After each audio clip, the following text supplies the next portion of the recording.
Vous savez bien pourquoi, les abonnés aussi BeIN le savent pourquoi. Merci, Monsieur Antariaya, grand défenseur aussi de l'équipe nationale d'Algérie. On va en parler, on va se mettre sur la mezzanine, c'est l'heure de l'entretien. Et d'abord, un petit bonjour, Anta. Alors, le jaune, ça fait un petit peu mal aux yeux, du côté d'Orléans. Un petit bonjour d'Hervé Renard, qui regarde l'émission, le sélectionneur du Maroc, que vous connaissez au-delà de ses fonctions de coach. Il passe un petit bonjour à Patrice d'abord. Attention au pied gauche de Patrice Ferry, fantastique pied gauche. Donc ça, nous, on savait. Et puis, il dit que vous n'avez pas trop vieilli. Donc c'est pas mal, vous êtes toujours bien. C'est gentil venant de lui, je lui repasse le bonjour aussi. Ouais, parce que lui, il est toujours très très bien avec affecté. sa chemise blanche aussi. 2 Coupes d'Afrique des Nations, Hervé Renard. On ne va pas dire peut-être une 3e pour lui, parce que ce ne serait pas vrai de ma part. Je souhaite qu'il ne la gagne pas. Moi, je peux le dire, j'espère pas. Moi aussi. Donc là, c'est pas. Donc, mais voilà, coach. C'est un très très bon entraîneur qui a fait ses preuves en Afrique. Et s'il a remporté 2 Coupes d'Afrique, c'est qu'il a beaucoup de talent en tant que coach. Nice, Bastia, Bochum, maintenant Orléans, l'équipe nationale d'Algérie. On parle aussi d'autres clubs et d'autres aventures. On va en parler dans cet entretien. Mais avant cela, votre portrait avec monsieur Charles Beauvais. On va parler foot et on va parler coiffure aussi. Oh là là.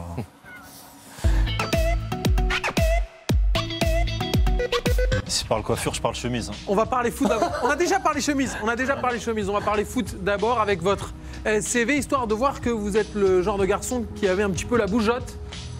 Parti de Mulhouse en 1984. Vous êtes aujourd'hui à Orléans avec, entre-temps, pas moins de 11 clubs. Sochaux, vous avez débuté votre formation qui s'est poursuivie à l'Inter Milan. Ensuite, Bastia, Nice, Bochum, où vous êtes resté le plus longtemps. Ensuite, Al Nasser en Arabie Saoudite, l'Espérance de Tunis, Platanias, Angers et donc Orléans. Mais le maillot que vous avez véritablement marqué, c'est celui de l'Algérie. Smaïl le disait, 54 sélections, 6 buts, dont un très très important qui a envoyé l'équipe d'Algérie à la Coupe du Monde. Je sais que Smaïl vous en sera éternellement reconnaissant. Et donc je me suis intéressé au fait que vous ayez la bougeotte et Smaïl m'a donné une piste en me disant regarde ces coupes de cheveux, tu vas voir. Ah bon? Il y a eu souvent du changement et effectivement, on a eu droit à peu près tout. Cheveux longs, cheveux courts, rasés, crête, gominés ou sans. Ma préférée, ça reste quand même les tresses à Bochum. Une question, pourquoi? Une erreur de jeunesse, on va dire. C'est un peu comme la chemise tout à l'heure. Je pense que tu fais des erreurs des fois et il faut les assumer. Cette façon Sean Paul, vous l'avez assumé jusqu'au bout? Je sais pas ce qui m'est arrivé là, mais bon, je l'ai gardé 3 jours. Match d'après, carton rouge contre Leverkusen, je l'ai enlevé. Antar, on va passer un petit peu de temps ensemble. Ah. Oui, allô? Oui? C'est monsieur Pierre Boubi. Allez-y, Pierre. Et on n'a pas entendu votre question. Je voulais savoir si Tarkan pouvait nous chanter une chanson. C'est son surnom? Non, on l'appelle comme ça de temps en temps quand il a la coupe un peu gominée, comme au début de sa carrière. Il profite, il est loin. C'est quoi votre autre surnom? Je ne sais pas si Pierre va nous le donner. Vous avez eu quoi d'autre comme surnom? J'ai pas de surnom en général, sauf que ils disent des fois avec Karim aussi que je ressemble à un Turc. Le Turc, Tarkan, des conneries comme ça, mais bon. Karim Vianney dans le vestiaire d'Orléans. Pierre, il est comment dans le vestiaire, Antar? Il est comment? Il est normal. Il essaye de... tous les matins, la plupart du temps, parce qu'on fait des petits matchs à FIFA, il essaie de convaincre tout le monde que c'est le meilleur. Mais voilà, c'est vrai que moi, je suis arrivé en même temps que lui, donc on a une certaine... on est assez liés tous les deux, mais ouais, c'est quelqu'un qui arrive à porter son aura autour du groupe et à rassembler tout le monde. C'est un capitaine, quoi. Donc je pense que ce qu'il a fait avec l'équipe d'Algérie, il peut le faire avec le vestiaire d'Orléans. C'est pas plus compliqué pour lui. L'équipe d'Orléans, c'est votre club actuellement. On va revoir le classement de cette formation d'Orléans. Vous êtes promu de national en Ligue 2. Début de saison difficile, mais on s'est aperçu que ça s'était joué à très peu de choses. Très très souvent, vous êtes 18e du championnat. Pour le moment, c'est une place de barragiste pour votre nouveau club. Quel bilan? On n'a pas encore joué la première phase et on n'a pas encore terminé la phase aller. Quel bilan vous faites de ces premiers mois à Orléans? Un bref historique pour les gens. L'US Orléans ne parle pas à tout le monde aussi. C'est que l'année dernière, le club était en national. L'année d'avant, en Ligue 2. Donc le club fait le yo-yo un peu entre la Ligue 2 et le national. Je ne sais même pas à quelle année remonte le dernier maintien en Ligue 2. Donc le but est de maintenir le club en Ligue 2. En étant pratiquement le dernier budget de Ligue 2, c'est très très compliqué. Donc aujourd'hui, qu'on soit là au classement aussi, c'est pas justifié, mais on a fait de très très belles prestations. Mais à chaque fois, il nous a manqué le petit détail. Et là, on joue un match très très important contre Reims lundi, qu'il faut absolument gagner pour recoller au classement ou pour pas que le fossé se creuse avec le premier non relégable. Et on voit ce programme le 12 décembre. Ce sera lundi à domicile contre Reims. Il y aura Clermont. Et puis pour commencer l'année 2017, un match à domicile contre Brest. Vous êtes comment là physiquement? On vous avait laissé un petit peu blessé. Vous êtes revenu. Parlez-nous un petit peu de votre état physique. Vous serez dispo pour le match contre Reims? J'espère être dispo pour Reims. J'ai eu un petit souci contre Valenciennes, un petit souci musculaire, mais rien de méchant. Donc j'espère être là contre Reims. On va parler un petit peu plus de vous, on va parler d'Orléans, évidemment. Pourquoi vous riez, Patrice? Non, parce que les cartons, c'est... Ah oui, non, moi j'ai rien dit. On parle évidemment de votre carrière. Ce qui est marquant quand on voit votre CV, dès le premier coup d'œil, on voit 2000-2001, l'Inter Milan. C'est à noter. C'est remarquable, remarqué dans un CV comme le vôtre où vous avez eu la Bougette. La Bougette, racontez-nous un petit peu ce passage du côté de l'Italie et de ce grand club européen. En fait, déjà, entre guillemets, ma bougeotte, elle a commencé après mon départ de Bochum, là où je m'étais vraiment posé. Et après, ça a été plus difficile. Mais à Sochaux, j'ai fait toute ma formation à Sochaux, un club qui restera vraiment important pour moi. Et je signe un contrat pro de 5 ans, le jour de mes 18 ans à l'Inter de Milan. J'arrive, je fais la préparation avec les pros. À l'époque, le coach, c'était monsieur Marcello Lippi, avec qui ça se passait très bien. Malheureusement, 3-4 mois après, il se fait licencier. Donc je continue la saison avec eux. Et à la fin de saison, il y a Bastia qui se propose en prêt. Et moi, à l'époque, j'étais un no-name pour les clubs. Donc la chance de pouvoir m'imposer en Ligue 1, c'est offerte à moi. Alors j'ai préféré la saisir et aller tenter ma chance. Et ça s'est plutôt bien passé à Bastia parce que c'est vraiment là-bas que j'ai fait mes débuts en Ligue 1. Qu'est-ce que ça représente l'Inter Milan dans votre carrière, notamment au niveau de l'expérience d'un grand club européen, d'un grand club mondial? Même si c'est une seule année, même si vous étiez jeune, ça marque. Quand vous arrivez, moi je suis arrivé, j'étais avec le groupe pro.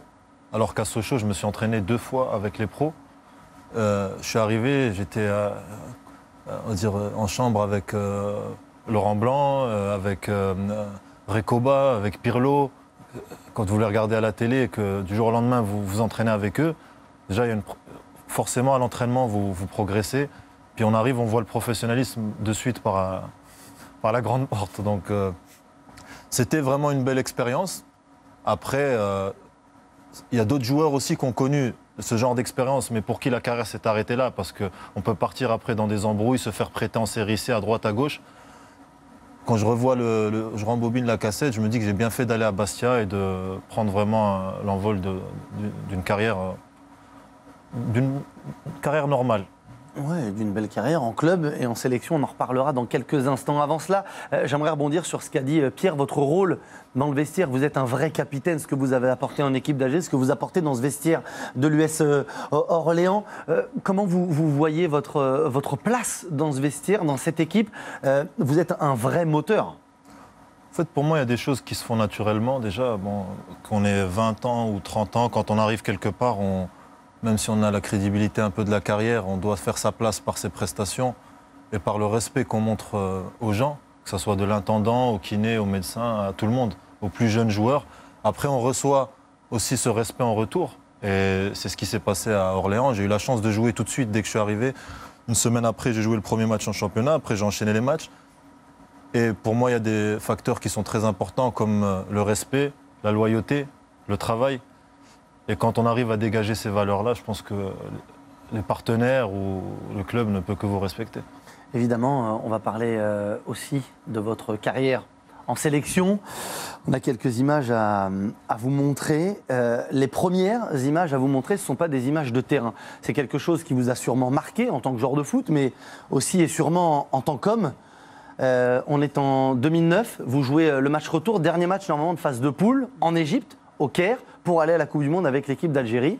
Et il se passe ce qu'il se passe dans le bus. Ouais.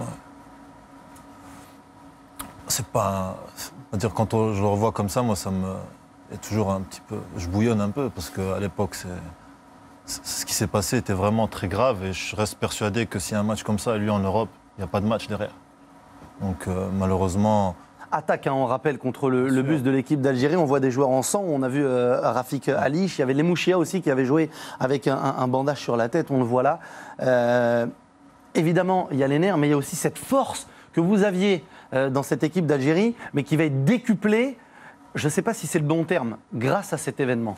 Je pense que le fait de nous avoir agressés, ça nous a renforcés. Parce qu'on était un groupe vraiment on était vraiment, on va dire, des fois on exagère la notion de famille dans le foot. Mais là, on était vraiment un groupe où on avait connu pas mal de galères ensemble. On est arrivé en sélection quand il n'y avait pas grand monde qui osait aller en sélection. Donc on s'est construit dans la douleur, dans les échecs. Et on avait cette chance qui nous tendait les bras. Et en plus, on se fait caillasser. Alors là, c'est vraiment la motivation. Elle a été énorme, mais bon, derrière, on connaît le... Juste avant ça, il y a 2-2 en Égypte. Égalité parfaite entre l'Égypte et l'Algérie. Match d'appui à Khartoum, quelques jours après ce match nul. Et puis, il se passe ce qui se passe. L'Algérie va en Coupe du Monde. L'Algérie s'impose 1-0 grâce à vous. Est-ce que c'est le moment le plus fort de votre carrière? Vous marquez du pied droit dans la surface de réparation de l'Égypte, une mine sous la transversale. Est-ce que c'est le moment le plus fort de votre carrière? Ça le restera, parce qu'en plus, c'est avec mon pays. Donc... même ce que j'ai pu vivre avant footballistiquement ou après, il n'y a jamais rien qui, même dans la vie, par la naissance de mes enfants, qui sera au-dessus de ce moment-là. Qu'est-ce qui se passe dans votre ventre, là, dans vos tripes à ce moment-là? C'est sur le moment, là, déjà, les 5 minutes d'après, quand je cours, je ne sens plus rien, pratiquement. Parce que quand on sait ce que ça représente pour nous, les 24 ans, tout le peuple qui attendait ça, qu'on a une génération derrière qui, footballistiquement, avec la période du terrorisme, n'a pas connu grand-chose au niveau du sport, et qu'on voulait tellement cette qualif. Des fois, on nous prend pour des fous parce qu'on est vraiment trop nationaliste, entre guillemets, mais là, quand on marque et qu'on est qualifié à la fin, la joie, elle est indescriptible. C'était en 2009, il y a presque 7 ans, jour pour jour. On sent encore de l'émotion quand vous en parlez. Au-delà du sport, c'est l'homme qui parle et qui est encore ému de ce moment. Bien sûr, parce que ce moment, pour moi, il ne s'arrête pas au foot. Quand, on va dire, moi, j'ai eu la chance de marquer, c'est un cadeau du ciel d'être à cet endroit-là et de le mettre au fond. Mais derrière, quand je revois le but, c'est toute l'aventure qu'il y a derrière. Elle dure presque 10 ans, l'aventure, pour arriver à ça. Passé par des galères, on s'est battu en Gambie. Il y a une époque, Mehdi Méniri a failli perdre un œil en Gambie, c'était pas télévisé. Il y a pas mal de galères, et à la fin, il y a ça, au bout. Donc, moi, je pense qu'aujourd'hui, même tous les joueurs qui ont la chance de jouer en équipe nationale d'Algérie ou qui vont avoir la chance d'y aller, ils peuvent être que fiers de porter ce maillot. Quel regard vous portez sur cette équipe d'Algérie? On dit que c'est peut-être la plus talentueuse de l'histoire. On a peut-être oublié celle qu'il y avait dans les années 80, notamment, qui avait une grande et très très belle équipe d'Algérie. Quel est votre œil sur cette formation algérienne qui va jouer la Coupe d'Afrique des Nations, mais qui est en difficulté pour se qualifier à la prochaine Coupe du Monde? Déjà, moi, j'aime pas la comparaison des générations. Il y a quand même une équipe du FLN qui restera gravée dans les mémoires pour toujours. Il y a l'équipe de 82, il y a l'équipe de 90 qui a gagné la Coupe d'Afrique. Donc, il faut des fois savoir rester humble, rester à sa place, ne pas rentrer dans certaines comparaisons, se concentrer sur l'essentiel et faire en sorte d'avoir des résultats. Le reste, c'est à certaines discussions, il faut les laisser pour les plateaux télé, pour les journalistes, mais pas s'en mêler en tant que joueur, se concentrer sur l'essentiel. Et c'est ce que je conseille, moi, à tous ces jeunes de faire, parce que l'attente, elle est énorme derrière. Et je pense que des fois, on ne s'en rend pas compte. Mais le peuple algérien, il vous aime, comme il peut vous détester de suite après. L'action d'après, c'est pas le match d'après. Donc ça, il faut l'avoir bien en tête et se dire que c'est une grosse responsabilité de pouvoir porter le maillot et de faire ce qu'il y a à faire. Déjà, au niveau de l'état d'esprit, moi, je ne m'inquiète pas pour eux parce qu'à chaque fois, ils ont su répondre présent quand ils étaient dos au mur. La Coupe d'Afrique, on n'est pas favori déjà. Ça, il faut l'enlever de sa tête. La Coupe d'Afrique ne nous tend pas les bras. On est loin d'être favori. Il y a d'autres équipes qui postulent au titre. Et je pense que le but sera de faire une belle Coupe d'Afrique et de se racheter des matchs précédents. Parce que ça va être difficile, cette course vers la Coupe du Monde. On voit ce but de Bentaleb, mais défaite 3-1 pour les Algériens sur la pelouse du Nigeria. Le Nigeria, leader de ce groupe qualificatif à la Coupe du Monde 2018 en Russie. Ce sera dans un petit peu moins de 2 ans. Maintenant, dernière petite question. L'après-foot, peut-être pas pour tout de suite, mais est-ce que vous avez une idée de ce que vous ferez après? Est-ce que vous allez rester dans le foot? Si oui, plus en France, plus en tant que dirigeant, peut-être en Algérie pour aider la fédération, pourquoi pas? Entre guillemets, moi j'ai des idées plein la tête. J'ai commencé une formation en management du sport l'année dernière avec l'Université de Lyon. Je la continue cette année pour la finir. Je profite de mes dernières années de joueur parce que c'est une chance aussi de pouvoir jouer jusqu'à cet âge-là. Après, l'avenir, c'est pas flou pour moi parce que je sais où je veux aller aussi. Je l'ai fait durant ma carrière. Je le construis aussi pour l'avenir et j'espère que ça me réussira autant que ma carrière de joueur. Eh ben, on vous le souhaite et en tout cas, on n'est pas trop inquiet. Hein. On a quelques bons pressentiments. Merci Antar d'avoir été avec nous. Merci, on va rejoindre Patrice et Charles autour du plateau parce que j'imagine que vous aussi, messieurs Charles et Patrice, vous avez des questions à poser à Antar. On était obligé de parler de ce moment de 2009. Non mais vraiment, parce que on en parle souvent, on en rit, mais c'est quelque chose d'important au-delà du football. Ce qui s'est passé ce jour-là pour beaucoup de personnes qui vivaient en Algérie, mais aussi qui vivaient et qui vivent toujours en France, qui sont d'origine algérienne et qui ce jour-là ont eu encore plus de belles émotions. Patrice, une petite question pour Antar. Oui, non, c'est un petit peu lié à cette expérience, j'allais dire, internationale. Je veux dire, est-ce que quand même avec l'Algérie, par exemple, pour les Coupes du Monde, parce que pour les Coupes d'Afrique, on sait que ça fait comme la Copa Sudamericana pour les joueurs d'Amérique du Sud, est-ce que vous vous êtes senti un moment fort pour pouvoir peser dans une Coupe du Monde? Déjà, nous, quand on se qualifie en 2010, ça fait 24 ans qu'on n'y est pas. Et on n'a pas cette expérience de Coupe du Monde. Donc, et la Coupe du Monde, c'est particulier. Il y a les pays qui sont habitués à y être.